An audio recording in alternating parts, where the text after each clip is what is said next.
الحمدللہ رب العالمین والصلاة والسلام علی محمد الامین اعوذ باللہ من الشیطان الرجیم بسم اللہ الرحمن الرحیم۔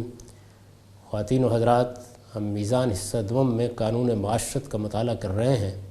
یہ اس حصے کا دوسرا باب ہے۔ نبی صلی اللہ علیہ وسلم کی ازواج مطہرات کو جو خصوصی احکام اشرار اور منافقین کی سازشوں سے محفوظ رہنے کے لیے دیے گئے وہ زیر بحث ہیں۔ ان میں دو باتیں بیان ہو چکی ہیں۔ ایک یہ کہ آنے جانے والوں سے اب انہیں کس طرح محتاط رہنا ہے۔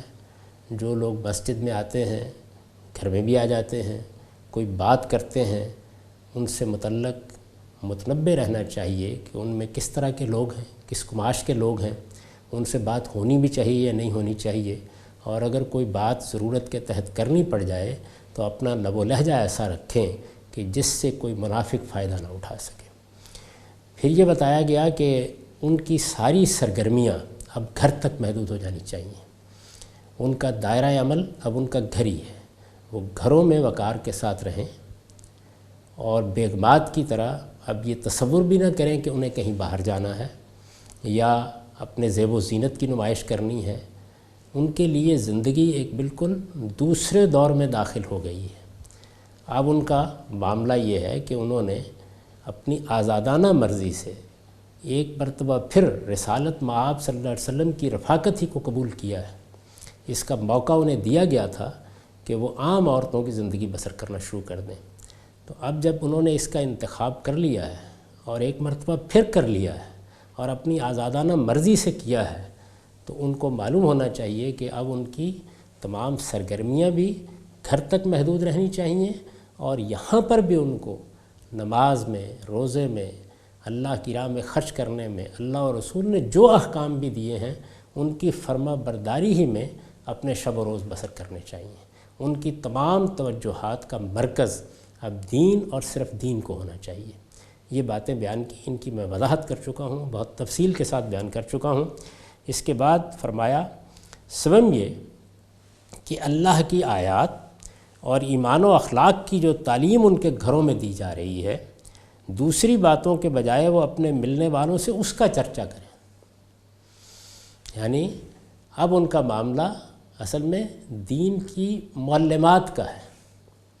ان کے گھر میں اللہ کی وحی نازل ہوتی ہے، اللہ تعالیٰ کا دین، اللہ کی شریعت، وہ ایمان و اخلاق کے مباحث جن کو قرآن واضح کرتا ہے، وہ شب و روز ان کے سامنے آتے ہیں۔ رسالت مآب صلی اللہ علیہ وسلم ان کے درمیان میں موجود ہیں۔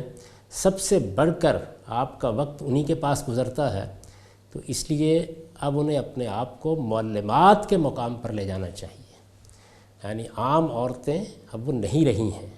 جو ذمہ داری ان پر ڈال دی گئی ہے، جس منصب پر انہیں فائز کر دیا گیا ہے، وہ اب پیغمبر کی رفاقت میں دین کی معلمات کا منصب ہے۔ یعنی رسالت مآب صلی اللہ علیہ وسلم بھی دین کے معلم ہیں، وہ بھی اب دین کی معلمات ہیں، اور ان کا کام یہ ہے کہ جو ہدایت، جو دعوت، جو پیغام، جو حکمت ان کے گھروں میں نازل ہو رہی ہے، سکھائی جا رہی ہے، جس کی تعلیم دی جا رہی ہے، وہ اس کی تعلیم لوگوں کو دیں، اس کا چرچا کریں۔ سوم یہ کہ اللہ کی آیات اور ایمان و اخلاق کی جو تعلیم ان کے گھروں میں دی جا رہی ہے، دوسری باتوں کے بجائے وہ اپنے ملنے والوں سے اس کا چرچا کریں۔ یعنی اس کا لازمی نتیجہ یہی نکلے گا کہ آنے والوں کو بھی یہ معلوم ہو جائے گا کہ وہ اب کوئی عام عورتیں نہیں ہیں کہ جن کے ساتھ وہ زندگی کے معاملات پر گفتگو کر سکتے ہیں اور گرد و پیش میں پھیلے ہوئے عیش و عشرت کے مواقع کی ترغیب ان کو دے سکتے ہیں۔ جب وہ دیکھیں گے کہ ان کا سارا وقت اب گھروں ہی میں گزرتا ہے، وہ نماز میں اور دین کی باتوں میں اپنے آپ کو مشغول رکھتی ہیں، اور اگر کوئی آتا ہے اور کوئی پوچھتا ہے تو اس کو بھی دین ہی بتاتی ہیں، تو ان کے حوصلے خود ہی پست ہو جائیں گے۔ سوم یہ کہ اللہ کی آیات اور ایمان و اخلاق کی جو تعلیم ان کے گھروں میں دی جا رہی ہے، دوسری باتوں کے بجائے وہ اپنے ملنے والوں سے اس کا چرچا کریں۔ اللہ تعالیٰ نے انہیں جس کام کے لیے منتخب فرمایا ہے وہ یہی ہے۔ ان کا مقصد اب دنیا اور اس کا عیش و عشرت نہیں، بلکہ اسی علم و حکمت کا فروغ ہونا چاہیے۔ یہ وہ چیزیں ہیں کہ جو ایک خاص منصب کے حوالے سے، ایک خاص ذمہ داری کے حوالے سے کہی جا رہی ہیں۔ جیسے ہم دین کے کسی طالب علم کو مخاطب کر کے کہتے ہیں کہ تم دین کے عالم بننے جا رہے ہو، تمہیں اللہ تعالیٰ نے جس کام کے لیے منتخب کیا ہے اور توفیق دی ہے کہ تم اپنے آپ کو اس کے لیے پیش کرو، وہ اس کے دین میں تفقہ ہے، اس کی بصیرت ہے، تو تمہارے شب و روز میں بھی اب یہی چیز جھلکنی چاہیے، یعنی دین کا علم، دین کے علم کو سیکھنا، دین کے علم کو دوسروں کو سکھانا۔ یہ بات ایک انجینئر سے، ایک ترکھان سے، ایک بکال سے، ایک کجڑے سے، ایک ٹھیلا لگانے والے سے، ایک مزدور سے میں نہیں کہہ سکتا۔ یعنی عام آدمی کی تو بہت سی مصروفیات ہوتی ہیں، اس سے کچھ اور تقاضے کیے جاتے ہیں، اور دنیا میں جن لوگوں نے رہنا ہے، بسنا ہے، ان میں سے کوئی سائنسدان ہوگا، کوئی انجینئر ہوگا، کوئی کاروباری آدمی ہوگا۔ یہ ساری مصروفیات آدمی کی توجہات کا مرکز بنتی ہیں تو یہ دنیا چلتی ہے۔ وہاں اس سے دین کے وہی تقاضے بیان کیے جائیں گے جو ایک عام آدمی سے ہونے چاہیے۔ یہ ازواج مطہرات کا خصوصی منصب ہے۔ اس سے یہ معلوم ہوتا ہے کہ رسالت مآب صلی اللہ علیہ وسلم کو اللہ تعالیٰ نے جس طرح نبوت کے منصب پر فائز کیا، آپ کی ازواج مطہرات کو اس دور میں آ کے دین کی معلمات کے منصب پر فائز کر دیا۔ چنانچہ اس کے لحاظ سے یہ حکم دیا جا رہا ہے۔ سوم یہ کہ اللہ کی آیات اور ایمان و اخلاق کی جو تعلیم ان کے گھروں میں دی جا رہی ہے، دوسری باتوں کے بجائے وہ اپنے ملنے والوں سے اس کا چرچا کریں۔ اللہ تعالیٰ نے انہیں جس کام کے لیے منتخب فرمایا ہے وہ یہی ہے۔ ان کا مقصد زندگی اب دنیا اور اس کا عیش و عشرت نہیں، بلکہ اسی علم و حکمت کا فروغ ہونا چاہیے۔ یعنی عام لوگوں کو تو دنیا میں بھی بہت سی کامیابیاں حاصل کرنے کے لیے تگ و دو کرنی ہے، جد و جہد کرنی ہے۔ ایک سیاستدان ہے، اس نے ملک کو چلانا ہے۔ کسی آدمی کے اوپر کسی ادارے کے نظم کی ذمہ داری ہے، اور وہ ادارہ کوئی کاروباری ادارہ ہے یا اس میں کوئی چیزیں بنائی جا رہی ہیں، تو ظاہر ہے کہ وہ اس کو سمجھے گا، سیکھے گا، اس کے اندر اترے گا، اس کے بعد ہی بھی کوئی کامیابی حاصل کر سکتا ہے۔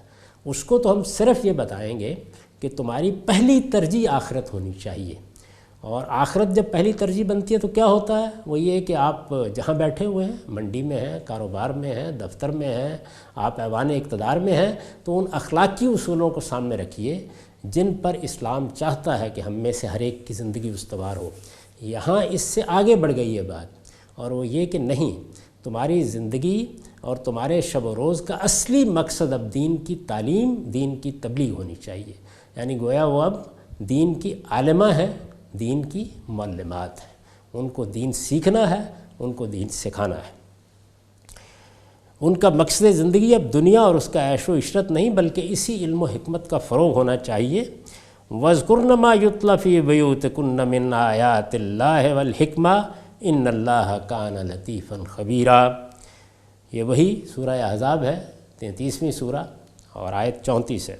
اور تمہارے گھروں میں اللہ کی آیتوں اور اس کی نازل کردہ حکمت کی جو تعلیم ہوتی ہے، اپنے ماننے والوں سے اس کا چرچا کرو۔ بے شک اللہ بڑا ہی دقیقہ شناس ہے، وہ پوری طرح خبر رکھنے والا ہے۔ یعنی بتایا کہ اللہ نے بہت باریک بینی کے ساتھ ان سب معاملات کا جائزہ لیا ہے، اور پھر اپنے علم کی بنیاد کے اوپر یہ ہدایات تمہیں دی ہیں۔ یہ ہدایات پیش نظر رہنی چاہیے۔ تمہاری ذمہ داری کی نوعیت یہی ہے، تمہیں اس کے تقاضوں کو سمجھنا چاہیے۔ اب جس منصب پر تم کو فائز کیا گیا ہے، اس میں اگر نیکی اور خیر کا راستہ اختیار کرو گی، اللہ کے رسول کی وفاداری پر قائم رہو گی، تو اس کی جزا دوہری ہے، اور اگر کسی جرم کا ارتکاب ہوا تو اس کی سزا دوہری ہے۔ اس کے بعد بھی معلوم ہوتا ہے کہ اشرار اپنی شرارتوں سے باز نہیں آئے۔ یعنی اگرچہ یہ تدابیر کر لی گئی تھی، لیکن جن لوگوں نے مورچہ لگایا ہوا تھا وہ آسانی سے ہار ماننے والے نہیں تھے۔ یہ صاف معلوم ہوتا ہے کہ ان کی رشوہ دوانیاں اسی طرح جاری رہیں، وہ اسی طرح نقب لگانے کی کوشش کرتے رہے، وہ اسی طریقے سے بہانے تراشتے اور اسکینڈل بنانے کے لیے مواقع ڈھونڈتے رہے۔ چنانچہ اس کے بعد بھی معلوم ہوتا ہے کہ اشرار اپنی شرارتوں سے باز نہیں آئے۔ چنانچہ اسی سورہ میں آگے اللہ تعالیٰ نے نہایت سختی کے ساتھ چند مزید ہدایات اس سلسلے میں دی۔ چنانچہ اللہ تعالیٰ نے پھر کچھ مزید پابندیاں لگائیں، کچھ مزید ہدایات دیں، کیونکہ یہ اب ناگزیر تھا۔ یعنی ایک عظیم کامیابی حاصل ہو چکی تھی، دین نے فروغ پا لیا تھا، جزیرہ نما عرب میں اللہ تعالیٰ کا دین اب غلبے کے قریب تھا، وہ مرحلہ آ گیا تھا کہ جہاں اب آخری اقدام ہونا ہے، اس میں اگر کوئی اس طرح کا فتنہ پیدا ہو جاتا، کوئی اسکینڈل کھڑا ہو جاتا تو شدید نقصان پہنچتا اس دعوت کو۔ اس کا لحاظ کر کے ازواج مطہرات کو موقع دیا گیا کہ وہ حضور کو چھوڑنا چاہتی ہیں تو چھوڑ لیں، لیکن جب انہوں نے آپ ہی کو اختیار کیا اور یہی ان کے شایان شان تھا تو پھر اس کے بعد ان سے کہا گیا کہ اب کچھ مزید پابندیاں قبول کرنے کے لیے تیار ہو جاؤ۔ چنانچہ اسی سورہ میں آگے اللہ تعالیٰ نے نہایت سختی کے ساتھ چند مزید ہدایات اس سلسلے میں دی ہیں۔ فرمایا ہے کہ اب کوئی مسلمان بن بلائے نبی صلی اللہ علیہ وسلم کے گھروں میں داخل نہ ہو سکے گا۔ یعنی ہم ایک دوسرے کے گھروں میں جاتے ہیں، بلانے پر بھی جاتے ہیں، بن بلائے بھی جاتے ہیں، دوستوں کے ہاں، اعزاء کے ہاں، اقربا کے ہاں جانا آنا رہتا ہے، تقریبات میں بھی جاتے ہیں، لیکن فرمایا کہ نہیں، نبی صلی اللہ علیہ وسلم کے گھر میں اب بلایا جائے گا تو کوئی شخص آئے گا۔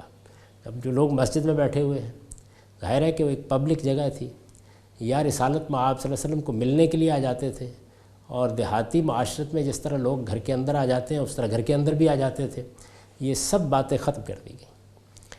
فرمایا ہے کہ اب کوئی مسلمان بن بلائے نبی صلی اللہ علیہ وسلم کے گھروں میں داخل نہ ہو سکے گا، لوگوں کو کھانے کی دعوت بھی دی جائے گی، یعنی بلایا بھی جائے گا۔ کبھی کبھی رسول اللہ صلی اللہ علیہ وسلم بعض لوگوں کو کھانے کی دعوت دیتے تھے اور گھر میں بھی بلاتے تھے۔ لوگوں کو کھانے کی دعوت بھی دی جائے گی تو وہ وقت کے وقت آئیں گے اور کھانا کھانے کے فوراً بعد منتشر ہو جائیں گے، باتوں میں لگے ہوئے وہاں بیٹھے نہ رہیں گے۔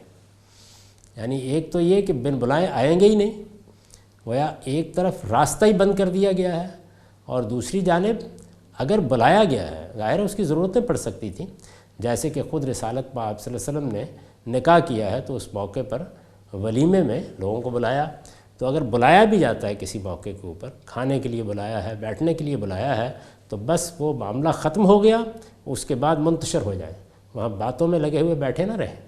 یہ چیز اذیت کا باعث بھی بنتی ہے اور اس میں فتنہ پرداز لوگوں کے لیے مواقع بھی پیدا ہو جاتے ہیں۔ آپ کی ازواج مطہرات لوگوں سے پردے میں ہوں گی۔ یہ ہے در حقیقت پردے کا وہ حکم جو رسالت میں آپ صلی اللہ علیہ وسلم کی ازواج مطہرات کو ایک خاص مرحلے میں آ کر دیا گیا۔ چنانچہ یہ حقیقت ہے کہ حجاب کا لفظ جو ہمارے ہاں استعمال ہوتا ہے، یہ اس معنی میں پورے قرآن میں کہیں استعمال نہیں ہوا۔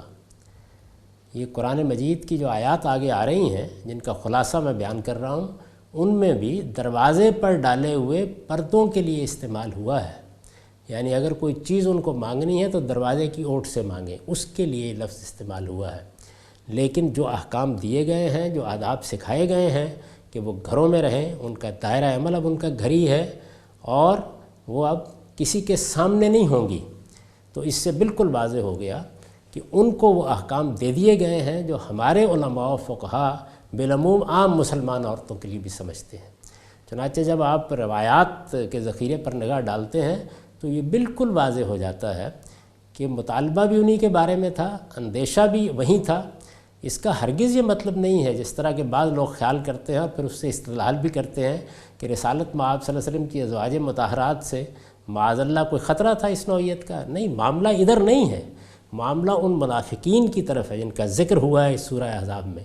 وہ افواہیں اڑانے والے، وہ سنسنی پھیلانے والے، وہ تہمتیں لگانے والے، وہ اسکینڈل تلاش کرنے والے، اصل میں ان سے محفوظ رکھنا ناگزیر ہو گیا، ضروری ہو گیا ہے۔ تو اس لیے ان کے لیے پردے کا حکم ہوا۔ آپ کی ازواج مطہرات لوگوں سے پردے میں ہوں گی اور قریبی اعزاء اور میل جول کی عورتوں کے سوا کوئی ان کے سامنے نہیں آئے گا۔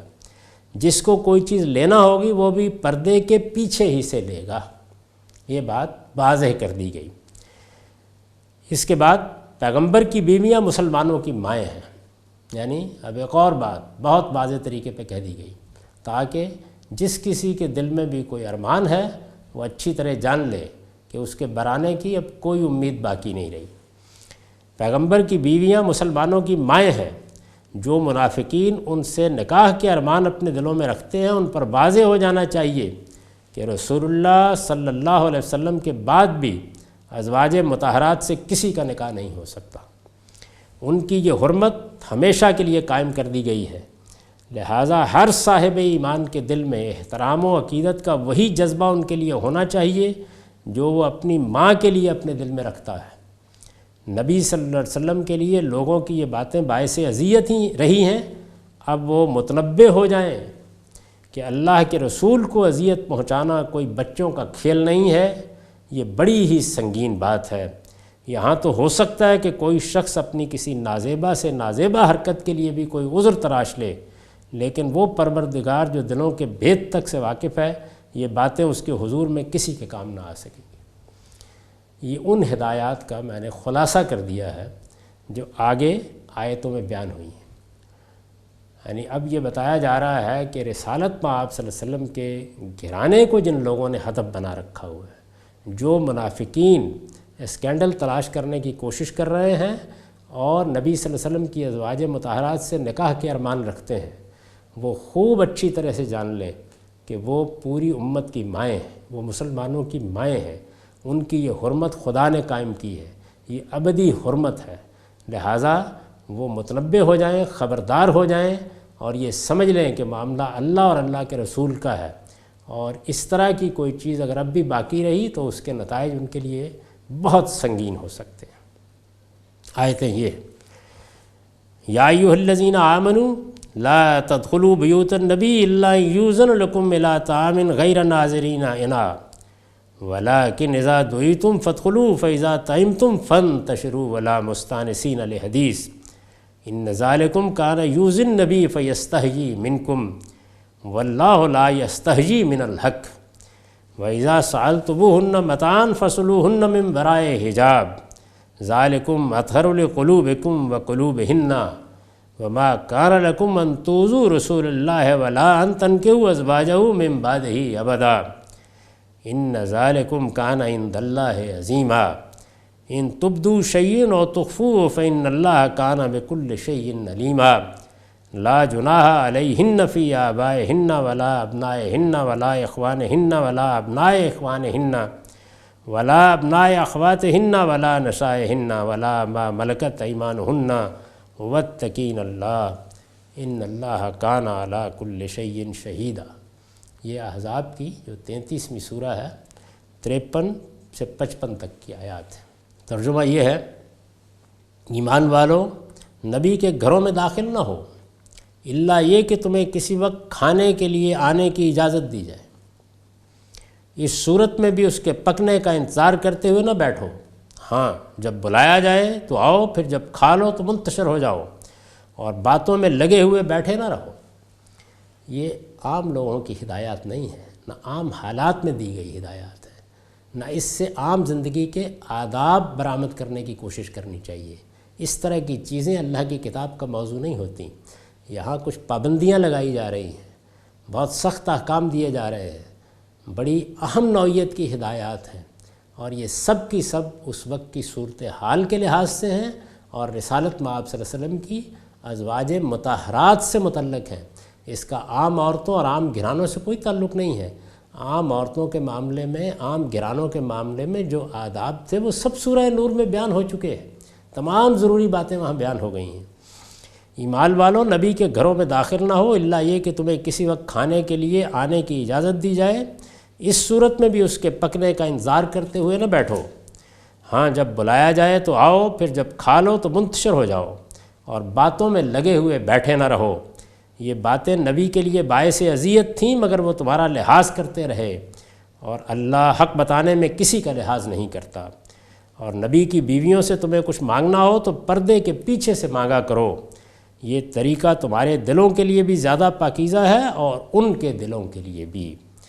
اور تمہارے لیے جائز نہیں کہ تم اللہ کے رسول کو تکلیف دو، اور نہ یہ جائز ہے کہ ان کے بعد ان کی بیویوں سے کبھی نکاح کرو، یہ اللہ کے نزدیک بڑی سنگین بات ہے۔ تم کوئی بات ظاہر کرو یا چھپاؤ، اللہ ہر چیز سے واقف ہے۔ ان بیویوں پر البتہ اس معاملے میں کوئی گناہ نہیں کہ اپنے باپوں اور اپنے بیٹوں اور اپنے بھائیوں اور اپنے بھتیجوں اور اپنے بھانجوں اور اپنی میل جول کی عورتوں اور اپنے غلاموں کے سامنے ہوں، اور اللہ سے ڈرتی رہو، بے شک اللہ ہر چیز پر نگاہ رکھتا ہے۔ رسول اللہ صلی اللہ علیہ وسلم کی ازواج مطہرات کو یہ خصوصی احکام دیے گئے، یہ احکام انہی کے لیے تھے، اس وقت کی صورتحال کے لحاظ سے تھے۔ میں نے ان کا پورا پس منظر بھی آپ کو بتا دیا ہے اور احکام کی تشریح بھی کر دی ہے۔ اس سے پہلے جو آیت زیر بحث رہی ہے جس پہ ازواج مطہرات اور رسول اللہ صلی اللہ علیہ وسلم کی بیٹیوں کے ساتھ عام عورتوں کا ذکر بھی آ گیا تھا، یعنی وہی آیت جس میں بڑی چادر لے کر باہر نکلنے کی ہدایت کی گئی ہے، میں اس کی وضاحت کر چکا، میں یہ بتا چکا آپ کو کہ اس کا مدعا کیا ہے، اس کا مفہوم کیا ہے۔ اب استدراک کے طور پر چند باتیں عرض کرنا چاہتا ہوں۔ میں نے احکام کو جس طرح سمجھا ہے اس میں اور استاذ امام کے نقطہ نظر میں کیا فرق ہے وہ بڑی حد تک واضح ہو گیا۔ محض اگلی بات کہنے کے لیے ایک مختصر سا خلاصہ کر رہا ہوں۔ یدنین علیہن من جلابیبہن کے وہ معنی یہ سمجھتے ہیں کہ جو چادر یا جو جلباب عورتوں نے اوڑھ رکھی ہے اس کا گھونگھٹ ڈالنے۔ میرے نزدیک اس کا مطلب یہ نہیں ہے، اس کا مطلب یہ ہے کہ اب یہ خواتین گھر سے باہر جائیں تو ان کے گھروں میں جو چادر ہے اس کو اپنے اوپر ڈالنا، یعنی اتنی بات کہی گئی ہے۔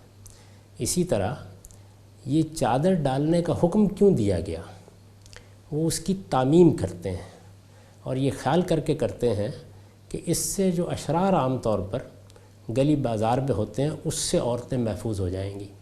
میں نے یہ عرض کیا ہے کہ یہ وہ اشرار نہیں ہیں اور نہ یہ وہ اذیت ہے جو ان اشرار سے پہنچتی ہے، یہ وہ منافقین ہیں جنہوں نے باقاعدہ طور پر اسکیم بنا رکھی ہے کہ وہ پیغمبر کے گھرانے پر بھی حملہ آور ہوں گے اور جلیل القدر مسلمانوں پر بھی حملہ آور ہوں گے، اور ان کی اخلاقی ساکھ کو لوگوں کی نگاہوں میں گرا دینے کے لیے کوئی اسکینڈل بنائیں گے، کوئی تہمت تراشیں گے۔ یہ وہ لوگ ہیں۔